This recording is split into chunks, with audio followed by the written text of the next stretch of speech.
Իրենք ասում են ժողովրդին մեղադրել պատերազմի Ես էլ եմ դա ասում, ոնց կա։ Իսկ ես մեղադրում եմ ձեզ եւ իրենց։ Իրենք 20 տարի նպաստեցին ձեր պարտությանը, դուք ֆինալը դրեցիք չհասկանալով, որ գնում եք արկածախնդրության։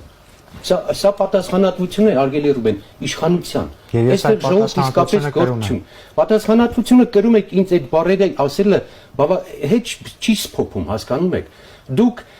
ձեր իշխանությունը մսխեց իմ 30 տարվա կենսագրությունը, ձեր հոր կենսագրությունը, որը իմ ընկերն է։ Դուք առաջին պատերազմի, Ղարաբաղյան պատերազմի 6000 զոհի արյունը իզուր տվեցիք, այն արդյունքը, որ 1000 տարվա ընթացքում ենք 12000 կիլոմետր տվել էինք ձեզ կամ Ռոբերտ Քոչյանին, հիմա չկա։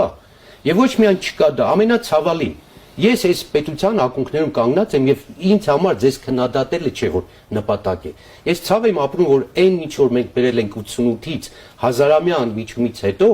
դուք թեթև ձեռքով դրեցիք խաղաքարտի սեղանին ու ոչնչացրիք։ Եվ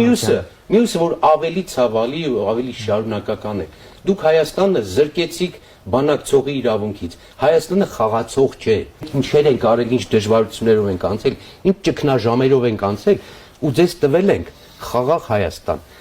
մեծացած Հայաստան։ Դուք ցավոք սրտի, ես սա ցավով եմ ասում, ես սա ձեզ չեմ մեղադրում, դուք չեք սա հիմնական մեղավորը։ Այն միտքն է, որը Հայաստանում գործեց 98-ից մինչև հիմա մնում է, որ սթափություն լրջանալը երկրի հիմնական գործիքն է։ Դուք այդ մեթոդը չկիրառեցիք, մեզ չլսեցիք։ Դուք գնացիք ձախողվելու արկածախնդրության ճանապարհով։ Եվ ես ցավում եմ, ասում եմ, անկեղծորեն ցավում եմ, որ մենք հայտնվել ենք այսօրի, որովհետև դուք ականջալուր չեք եղել։